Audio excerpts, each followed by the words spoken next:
বিএনপির জাতীয় সংসদ নির্বাচনে যারা মনোনয়ন পেয়েছেন, ইতিমধ্যে এরকম ২৩৭ জনের নাম ঘোষণা করা হয়েছে। আরও যে পদপদবীগুলোতে সংসদীয় আসনগুলোতে এখনও নাম ঘোষণা করা হয়নি, সেগুলো খুব দ্রুত ঘোষণা করা হবে। ফেব্রুয়ারি মাসে নির্বাচনকে কেন্দ্র করে বিএনপির মধ্যে একটা শ্বাস রব পড়ে গেছে। আর যারা নির্বাচনে মনোনয়ন পেয়েছেন, পুরো নির্বাচন প্রক্রিয়াটিকে আনন্দমুখর করার জন্য পোস্টার, বিলবোর্ড, মিছিল, মিটিং থেকে শুরু করে নির্বাচনের যে গতানুগতিক ধারাগুলো রয়েছে, সেটা সারা বাংলাদেশে একেবারে টইটুম্বর অবস্থায় রয়েছে। এই যে একটা জোয়ার বিএনপি তুলে দিয়েছে, এই জোয়ারের ফলে কি হলো, এই সময়টিতে যে সকল নির্বাচনের পথে অনিশ্চয়তা ছিল, নির্বাচনের মাঠে যে সকল খবর ছিল, যে সকল চাউর হওয়া যাকে বলা হয় ভাইব ছিল, জামাতের দাপট ছিল, এনসিপির দাপট ছিল, সবগুলো রীতিমতো কচু খেতে রীতিমতো বিলীন হয়ে গেছে। এখানে কচু খাত বলতে ঢাকার মিরপুরের যে ডিজিএফআর অফিস কচু খাত, আমি সেটা বলছি না। এটাকে আমরা যেমন কথায় কথায় বলি না, কচু পাতার পানি, কচু গাছে গলায় দড়ি দেওয়া, তেমনি মানে একেবারে কচু খাতে বিলীন হয়ে যাওয়া, মানে এটা আর ওখান থেকে নতুনভাবে ফিরে আসবে কোনো গুজব, বিএনপি বিরোধী কোনো প্রচারণা, প্রোপাগান্ডা, এটা বজ্রপাত ছাড়া, মানে আমরা যেটাকে বলি ঠাডা পড়া, এরকম ঠাডা পড়া ছাড়া আর নতুন কোনো খবর দ্বারা এই জোয়ারকে পেছনে ফেরানো সম্ভব নয়। ২৩৭টি পদে যারা মনোনয়ন পেয়েছেন, মোরালেস হাতে গোনা অল্প কয়েকটি ক্ষেত্র ছাড়া বেশিরভাগ ক্ষেত্রেই এটি ব্যাপক প্রশংসিত হয়েছে এবং বিএনপির ভিতরে যেভাবে এটা গ্রহণযোগ্যতা পেয়েছে, এটি রীতিমতো নজিরবিহীন। সাধারণত যা হয়, নির্বাচনের সময়টিতে বিভিন্ন পদ এবং পদবীকে কেন্দ্র করে, বিশেষ করে এমপি মনোনয়নকে কেন্দ্র করে মারামারি, কাটাকাটি, খুনোখুনি একেবারে চরম পর্যায়ে পৌঁছে যায়। তো সেই দিক থেকে এই নির্বাচনে মনোনয়ন ঘোষণার পর হাতে গোনা অল্প কয়েকটি স্থানে মনোনীত প্রার্থীর বিরুদ্ধে বিদ্রোহ করা হয়েছে। কিছু কিছু ক্ষেত্রে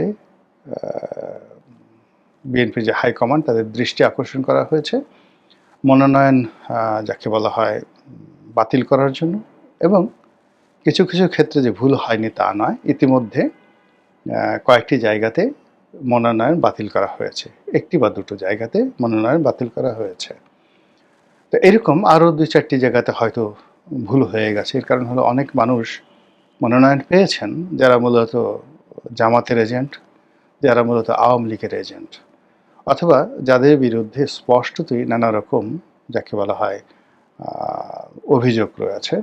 এটি আরও সপ্তাহখানেক পরে স্পষ্টভাবে বোঝা যাবে এবং এটা বিএনপির জন্য খুব ভালো হবে। বিএনপি এই যে অগ্রিম ঘোষণা দিয়েছে, এখন বিএনপি বুঝতে পারছে যে এই ঘোষণার ফলে তাদের যে লাভ হয়েছে, সেই লাভের ফলে কি হলো, বিএনপি যারা প্রতিদ্বন্দ্বী রয়েছেন তারা রীতিমতো ছিন্ন বিচ্ছিন্ন হয়ে গেছেন। তাদের বিশ্বাস, তাদের শক্তিমত্তা, তাদের দাপট এবং তারা যেভাবে বিএনপিকে জিম্মি করেছিল, সেই জিনিসটি আপাতত নেই। এটি এক সপ্তাহ পরে হয়তো থাকবে না, বা এক সপ্তাহ পরে নতুন একটি সমস্যা দেখা দিবে, যেটা নিয়ে আমি কয়েকটা ভিডিও করেছি এবং আরও করব। কিন্তু বাস্তবতা হলো যে রাজনীতি তো নিত্যদিনকার ঘটনা। আগামীকাল আমি সিংহাসনে বসবো,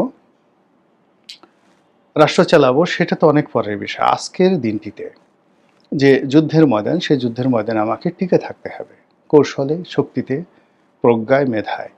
তো সেই দিক থেকে যেভাবে গত ৮টি মাস ধরে সেই যে ঐক্যমত্য কমিশনে বিএনপি নাজেহাল হচ্ছিল, যেভাবে গত 14টি মাস ধরে, অর্থাৎ ডক্টর মোহাম্মদ ইউনূস ক্ষমতা আসার পর যমুনা বলেন, রাজপথ বলেন, ঢাকা বিশ্ববিদ্যালয় ক্যাম্পাস বলেন, তারপরে টেম্পো স্ট্যান্ড বলেন, গুলিস্তানের মার্কেট বলেন, সব জায়গাতে যেভাবে বিএনপি ছোট, ছোট রাজনৈতিক দলের কাছে অপদস্থ হচ্ছিল, এর একটা দাঁত-ভাঙা জবাব হয়ে গেছে এই প্রার্থী ঘোষণার মাধ্যমে।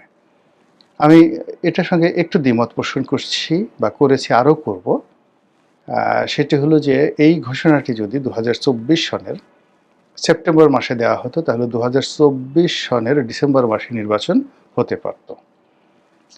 কিন্তু এখন যে দেরি হয়ে গেছে, সেই দেরি হয়ে যাওয়ার ফলে সত্যিকার অর্থে নির্বাচনটি হওয়া এবং নির্বাচনের সময় পর্যন্ত, ফেব্রুয়ারির ডেডলাইন পর্যন্ত এই নমিনেশনগুলো টেনে নেওয়া, এটি যারা প্রার্থী হয়েছেন তাদের জন্য, দল হিসেবে বিএনপির জন্য কত বড় বিপদ এবং বিপত্তি হবে সেটা নিয়ে হয়তো আগামীতে আরও আলোচনা করব, কিন্তু আজকে এটার ইতিবাচক দিকগুলো নিয়ে আলোচনা করি। আমি যখন রাজপথে হাঁটছিলাম বা দেখছিলাম, প্রায় সব এলাকায় বিভিন্ন প্রার্থীদের বিলবোর্ড ব্যানারে ভরে গেছে। এখানে কোথায় জামাত, কোথায় এনসিপি, কোথায় আওয়ামী লীগ, কোথায় ডক্টর মোহাম্মদ ইউনূস কিংবা তার যারা পারিষদবর্গ, কোনো নামগন্ধ নেই।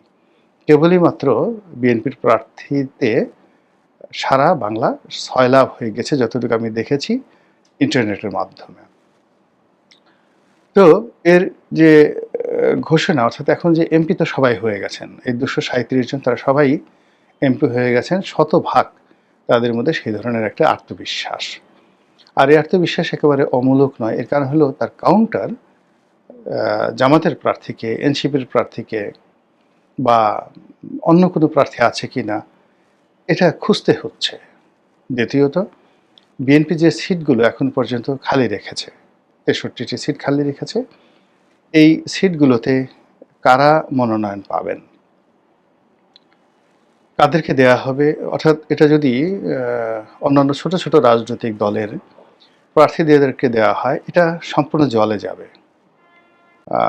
প্রার্থী তাকে সেই যাকে বলা হয় দলের যে অনুমোদিত যাকে বলা হয় প্রতীক রয়েছে, যেমন একটি দলের প্রতীক এখন শাপলাকড়ি, বা আরেকটি দলের হয়তো কদু, আরেকটি দলের আছে যেমন মূলা, আরেকটি দলের আছে থালাবাটি, আর একটা দলের প্রতীক আছে মশাল, কুদাল, খুন্তাই, কুড়াল, তারপর কাঁচি, এই বিভিন্ন রকম প্রতীক আছে। তো যে দলের যে প্রতীক রয়েছে সেই প্রতীক নিয়ে তাকে যদি নির্বাচন করতে হয়, এক্ষেত্রে সেই প্রার্থীর জয়লাভের সম্ভাবনা খুবই ক্ষীণ। এখানে জাসদের যে জোটসঙ্গী বা বিএনপির জোটসঙ্গী জাসদের আসম আব্দুর রব বা মাহমুদুর রহমান মান্না, মানে ওনাদের মতো অতি পরিচিত প্রাজ্ঞ রাজনীতিবিদ, তারাও প্রতীকবিহীন অবস্থায় নির্বাচন করতে গিয়ে যে ঝামেলায় পড়বেন এটি নিয়ে আলাপ আলোচনা হচ্ছে। আর হঠাৎ করে যে নতুন আলোচনা হচ্ছে যে বিএনপির মধ্যে কারা মন্ত্রী হবেন, এই বিষয়টা বেশ ভালো লাগছে আমার কাছে। ভালো লাগছে এর কারণ হলো যে অলমোস্ট ৬০ থেকে ৬৫ জন মানুষ মন্ত্রী হবেন। এখন একদল বলার চেষ্টা করছেন যে বিএনপির অনেক শীর্ষ নেতৃবৃন্দ যাদেরকে মনোনয়ন দেওয়া হয়নি, মূলত কাউকে কাউকে মনোনয়ন দেওয়া হয়নি তাদের শারীরিক দুর্বলতার কারণে, কারো কাউকে মনোনয়ন দেওয়া হয়নি তার নেতা হিসেবে অনেক জনপ্রিয়তা আছে, বা কেন্দ্রে ঢাকা শহরে তার যথেষ্ট প্রভাব প্রতিপত্তি রয়েছে, সংগঠনের উপর তার প্রভাব প্রতিপত্তি রয়েছে, কিন্তু নির্বাচনী এলাকায় তারা একেবারে শূন্য। নির্বাচনী এলাকার জনগণের সঙ্গে কোনো যোগাযোগ নেই, এবং ওই সকল বড় বড় নেতা সেই নির্বাচনী এলাকাতে যদি দাঁড়ান, সে এলাকার বিএনপির একজন চেয়ারম্যান প্রার্থীর সঙ্গে প্রতিদ্বন্দ্বিতা করার মতো অবস্থা তাদের নেই। এই কারণে দেখা গেল যে আমরা জাতীয়ভাবে অনেককে দেখেছি যে তারা দলের জন্য খুবই গুরুত্বপূর্ণ, কিন্তু নির্বাচনী এলাকায় তাদের নামগন্ধ নেই, অথবা তাদের বেশিরভাগ ক্ষেত্রেই অনেকের নির্বাচনী এলাকাটাই ঠিকমতো নেই। তো এরকম কয়েকজন নেতা, তাদের হয়তো মন্ত্রী বানানো হবে, মানুষ আশায় বুক বাঁধছেন। এর বাইরে বিএনপির যে সমস্ত লোকজন আগে মন্ত্রী ছিলেন, সঙ্গত কারণে সবাই আশা করছে তারাই মন্ত্রী হবেন। যেমন শিক্ষা প্রতিমন্ত্রী ছিলেন, সফল শিক্ষা প্রতিমন্ত্রী, মানে যখনই এহসানুল হক মিলন বা ডক্টর এহসানুল হক মিলনের কথা বলা হয়, তখন তার নামের সঙ্গে কয়েকটি শব্দ এসে যায়। প্রথমত সাবেক সফল শিক্ষা প্রতিমন্ত্রী। দ্বিতীয়ত তিনি এই অবসর সময়ে একটি পিএইচডি ডিগ্রি করেছেন। তাও বিশ্বের নামকরা একটি বিশ্ববিদ্যালয় থেকে খুব কষ্ট করে পিএইচডি ডিগ্রি করেছেন এবং সেই পিএইচডি ডিগ্রি আবার জনাব তারেক রহমানকে তিনি উৎসর্গ করেছেন। তো সেই যে পিএইচডি ডিগ্রি তিনি নিয়েছেন ডক্টর এহসানুল হক মিলন, তারপর সাবেক সফল শিক্ষা প্রতিমন্ত্রী এবং 2018 সনে তিনি দলের মনোনয়ন না পাওয়ার পরেও তাকে যেহেতু এইবার মনোনয়ন দেওয়া হয়েছে, সঙ্গত কারণে এবার তাকে মন্ত্রী বানানো হবে। কি মন্ত্রী বানানো হবে? একেবারে শিক্ষামন্ত্রী। কিন্তু সমস্যা হলো যে এখানে কি তাকে শিক্ষামন্ত্রী নাকি শিক্ষা প্রতিমন্ত্রী বানানো হবে? আমার মতে তাকে শিক্ষামন্ত্রী বানানো হবে, কিন্তু এখানে মন্ত্রণালয় দুটো। শিক্ষামন্ত্রী যিনি কলেজ এবং মাধ্যমিক বিশ্ববিদ্যালয় এই পর্যায়ে দেখেন, আরেকটা হলো প্রাথমিক এবং গণশিক্ষা মন্ত্রী। যদিও প্রাথমিক এবং গণশিক্ষা মন্ত্রী এই মন্ত্রণালয় অনেক বড়, কিন্তু তারপরে সিনিয়র জুনিয়রের ব্যাপার আসে। যেহেতু ডক্টর ওসমান ফারুক সাবেক শিক্ষামন্ত্রী, তিনিও মনোনয়ন প্রাপ্ত হয়েছেন এবং তিনি শিক্ষাবিদ অনেক বড়। এক্ষেত্রে মন্ত্রণালয় কোনটা দেয়া হবে এটা নিয়ে এক ধরনের স্নায়ুযুদ্ধ চলতে থাকবে। কিন্তু আমি নিশ্চিত যে এহসানুল হক মিলনের যে ক্যারিশমা আর ডক্টর ওসমান ফারুক তার যে ব্যক্তিত্ব, এই দুয়ের মধ্যে যদি মানে প্রতিযোগিতা শুরু হয়, তাহলে সেক্ষেত্রে নেগোসিয়েশন করার ক্ষমতা, ক্যারিশমা এটা জয়লাভ করবে। অর্থাৎ এহসানুল হক মিলন শিক্ষামন্ত্রী হবেন আর উনি ওসমান ফারুক যাকে বলা হয় প্রাথমিক এবং গণশিক্ষা মন্ত্রী হতে পারেন, যদি আগের ধারাবাহিকতা থাকে। এখন নতুন যদি তারেক রহমান সাহেব কাউকে দেন, সেটা নিয়ে পরে আলোচনা করব। এখানে স্বরাষ্ট্রমন্ত্রী হিসেবে লুৎফুজ্জামান বাবর তিনি একেবারে ধরে বসে আছেন যে নিশ্চিত তিনি বিজয়ী হবেন। আবার নতুন করে পরিপূর্ণ এবার কোনো প্রতিমন্ত্রী নয়, একেবারে স্বরাষ্ট্রমন্ত্রী হয়ে যাবেন লুৎফুজ্জামান বাবর। তাহলে আলতাফ হোসেন চৌধুরীর কি হবে? তিনি তো সাবেক বাণিজ্যমন্ত্রী ছিলেন, সাবেক যাকে বলা হয় স্বরাষ্ট্রমন্ত্রী ছিলেন। এবার হয়তো তাকে একটা মন্ত্রণালয় দেওয়া হবে। সেক্ষেত্রে প্রতিরক্ষা মন্ত্রী এখন নতুন একটা ট্রেন্ড চালু হয়েছে ডক্টর মোহাম্মদ ইউনূসের জামানাতে। এখানে প্রতিরক্ষা মন্ত্রণালয় দেখা গেল যে সবসময় এটা প্রধানমন্ত্রীর ব্যক্তিগত থাকে। তো এটা হয়তো ওনাকে দেওয়া হতে পারে, ওনাকে দেওয়া হতে পারে। এরা যে সমস্ত নিতান্ত ভালো মানুষ আছে, সিনিয়র আছে, নম্র সম্র লোক আছে, তাদেরকে দেওয়া হবে। ধর্ম মন্ত্রণালয়টা হয়তো কোনো জোটসঙ্গী মামুনুল হক যদি আসেন, তাকে মামুনুল হককে ধর্মমন্ত্রী বানানো যেতে পারে, বা অন্য যে সকল জাকের পার্টি যদি এখানে আসে, জাকের পার্টির মোস্তফা বিন ফয়সাল সাহেবকে বানানো হতে পারে। এরকম নানা রকম ক্যালকুলেশন এখানে কিন্তু হচ্ছে। তো এখানে একটা বিষয়, সেটি হলো যারা মন্ত্রী হবেন বা হবেন না, এটা কিন্তু অ্যাবসলিউটলি নির্ভর করছে জনাব তারেক রহমান সাহেবের উপর, এবং তিনি যে বিএনপি ক্ষমতা এলে প্রধানমন্ত্রী হবেন এটি একেবারে শতভাগ নিশ্চিত। এর বাইরে কোনো যদি, কিন্তু, বাট ইত্যাদি কোনো কিছুই নেই। এখানে তারেক রহমান সাহেব প্রধানমন্ত্রী আর বেগম জিয়া উনি রাষ্ট্রপতি থাকবেন। এইভাবে মোটামুটি বিএনপি প্ল্যান এবং প্রোগ্রাম করে এগোচ্ছে। আর বিএনপি নেতারা তো বললাম যে মন্ত্রণালয় সবচেয়ে সেক্সি মন্ত্রণালয়গুলো যেগুলো আছে সেগুলো। ওদিকে আরেকটা ব্যাপার, যেমন যুব ক্রীড়ামন্ত্রী হিসাবে এরশাকের নাম আসবে, বিকজ তার বাবা এটাতে ছিলেন। আর তিনিও যেহেতু স্পোর্টস ওরিয়েন্টেড পছন্দ করেন, তাকে সেই মন্ত্রণালয় দিতে পারে। আব্দুল আল মিন্টু, তাকে বাণিজ্য মন্ত্রণালয় দেওয়া যেতে পারে বা দেওয়া হবে। এ ব্যাপার অনেকে, শিল্প মন্ত্রণালয়ের জন্য হয়তো অন্য কোনো শিল্পপতি, এখন বিজিএমএ যিনি সভাপতি আছেন, তাকে সেই শিল্প মন্ত্রণালয় দেওয়া হতে পারে। এরকম নানা রকম যাকে বলা হয় প্ল্যান প্রোগ্রাম হচ্ছে। এবং যারা এই ধরনের কথাবার্তা বলছেন, বলার সঙ্গে সঙ্গেই মন্ত্রী প্রার্থী, এমপি প্রার্থী বা বিএনপি নেতারা বলার সঙ্গে সঙ্গে তাদের মধ্যে এক ধরনের জাগরণ তৈরি হয়ে যাচ্ছে। তাদের ব্রেনের যে নিউরনগুলো নিদারুণভাবে নড়াচড়া করছে। সঙ্গে সঙ্গে তাদের চেহারার মধ্যে একটা মন্ত্রী ভাব চলে আসছে। নতুন নতুন প্রাকৃতিকভাবে দেহের মধ্যে কোষ তৈরি হচ্ছে। অনেকে তাদের যারা আপনজন, মন্ত্রী হলে কেমন ফুলের তোড়া দিবেন, কিভাবে তাদেরকে সম্বর্ধনা জানাবেন, কিভাবে তাদের কাছাকাছি হবেন, এটা এখন থেকে কিন্তু শুরু হয়ে গেছে। এবং যে সকল হেভিওয়েট বা সম্ভাব্য প্রার্থী তারা যে কেবলমাত্র এমপি হবেন, এই চিন্তা তাদের আশেপাশের লোকজন করছে না। তারা মন্ত্রী হবেন এবং কোন মন্ত্রণালয় পাবেন এবং কোন মন্ত্রণালয় পাওয়া উচিত, এগুলো নিয়ে দেখবেন এখন বিএনপির যারা মনোনয়ন পেয়ে গেছেন, তাদের ড্রয়িং রুম সরগরম। এবং নেতারা, কর্মীরা এসে বলছেন, "স্যার বা ভাই, আপনি তো এই মন্ত্রণালয় পাচ্ছেন বা এটা হবেন।" বা তারেক রহমান সাহেবের যারা ঘনিষ্ঠ লোকজন, তারা বলার চেষ্টা করছেন যে, "ইউ শুড স্টার্ট নাও। প্রধানমন্ত্রী হিসেবে দায়িত্ব নিতে হলে আপনাকে আজকের থেকে প্রস্তুতি নিতে হবে। কি কথা বলবেন, ১ম ১ মাসে কি কাজ করবেন, ১ম ৯০ দিনে কি কাজ করবেন, এই বিষয়গুলো আপনাকে এখনই পরিকল্পনা করতে হবে।" এবং এর ফলে কি হলো, তাদের সবার মধ্যে এক ধরনের রেনেশা তৈরি হয়ে গেছে। এক ধরনের আত্মবিশ্বাস তৈরি হয়ে গেছে। এক ধরনের শক্তি এবং জৌলুস আপনি তাদের চালচলন, আচরণে যাকে বলে লক্ষ্য করবেন। এর ফলে কি হলো, আগামী দিনগুলো যদি এইভাবে চলতে থাকে, এই বসন্তের বাতাস যদি প্রবাহিত হতে থাকে, তাহলে এর সামনে জামাত, এনসিপি এবং ডক্টর মোহাম্মদ ইউনূস অন্তর্বর্তীকালীন সরকার রীতিমতো পাটপাতা, খড়কুটোর মতো, মানে থরথর করে কাঁপবেন। প্রজাপতির মতো উঠে থাকবেন, ফড়িংয়ের মতো উঠে থাকবেন। এর বাইরে তাদের কিছু করার থাকবে না। কিন্তু সমস্যাটা হলো, মানুষ যখন ইলিউশন, কল্পনা, স্বপ্নের একেবারে একটা সর্বোচ্চ জগতে যায়, আর বাস্তবটা যখন খুব নড়বড়ে থাকে, যেমন ধরুন বিক্ষুব্ধ পদ্মা পাড়ি দিচ্ছেন, যমুনা বা মেঘনা নদী পাড়ি দিচ্ছেন। তো বড় বড় ঢেউ হলো, ঝড় হচ্ছে। তো এর মধ্যে আপনি সেই নৌকায় দাঁড়িয়ে দাঁড়িয়ে গুরুত্বপূর্ণ কাজ করছেন, এনিথিং, মানে একেবারে খুবই গুরুত্বপূর্ণ একটি কাজ। এখন আপনি হাল ধরে থাকতে পারেন, পাল ধরে থাকতে পারেন, তারপরে শেষে ওই মুহূর্তে আপনি প্রাকৃতিক কোনো কর্ম সারতে পারেন ওই মানে অবস্থাতে।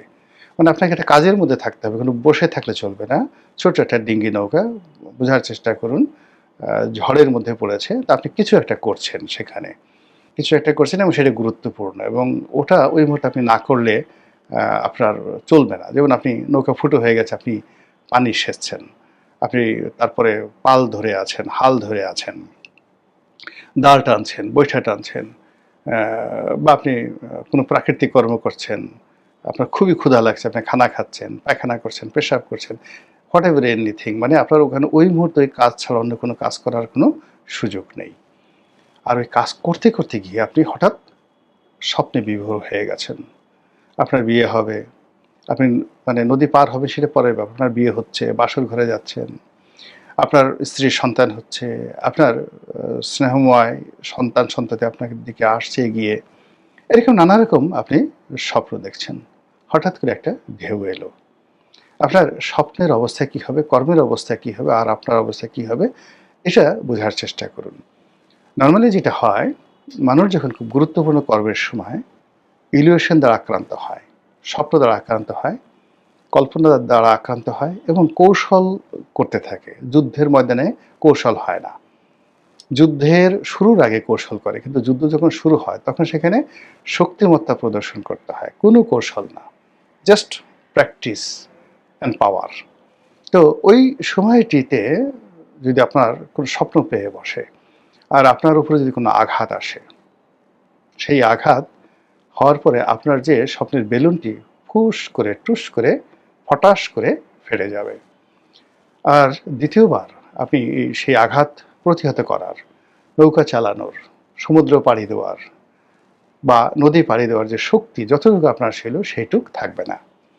বিএনপির এই যে এখন স্বপ্ন বিলাসী, বিএনপির যে উচ্ছ্বাস, আবেগ, সেই জায়গাতে যদি ন্যূনতম একটু আঘাত লাগে, সেটা প্রশাসন থেকে, রাজনৈতিক কর্তৃপক্ষ থেকে, কিংবা অন্য কোনো প্রাকৃতিক কারণে, সঙ্গে সঙ্গে সবার মধ্যে এমন ভয়, এমন আতঙ্ক, বা এমন যাকে বলা হয় ভয় এবং ভীতি পেয়ে বসবে। ফলে যারা মন্ত্রী হওয়ার জন্য কোট কিংবা টাই বা ভালো জুতোর কথা চিন্তা করেছেন, এমপি হওয়ার পর যারা আরও অনেক কিছু চিন্তা করেছেন, পরে দেখা গেল যে গুরুত্বপূর্ণ শরীরের যে গুরুত্বপূর্ণ বস্ত্র, সেটি জায়গা মতো আছে কি না সেটাও দেখা গেল সেই বিপদের সময় অনেকের মনে নাও থাকতে পারে। এজন্য সবার প্রতি আমার অনুরোধ যে বাস্তবতায় ফিরে আসুন এবং যা হয়েছে সেটিকে নিয়ে আনন্দ বা উল্লসিত হওয়ার দরকার নেই। এটিকে বাস্তবায়ন করার জন্য যে পরিকল্পনা দরকার, সেই পরিকল্পনাটা এগুন, পরিকল্পনা নিয়ে এবং ধরে নিন যে সামনে অতীতে যে বাধাগুলো বিএনপির ছিল তার চেয়ে আরও ৩ গুণ বাধা আপনাকে অতিক্রম করতে হবে এবং সেই বাধা কিভাবে আপনি অতিক্রম করবেন সেই বিষয়গুলো যদি মাথায় থাকে তাহলে আপনার ফলাফল তুলনামূলকভাবে ভালো হবে।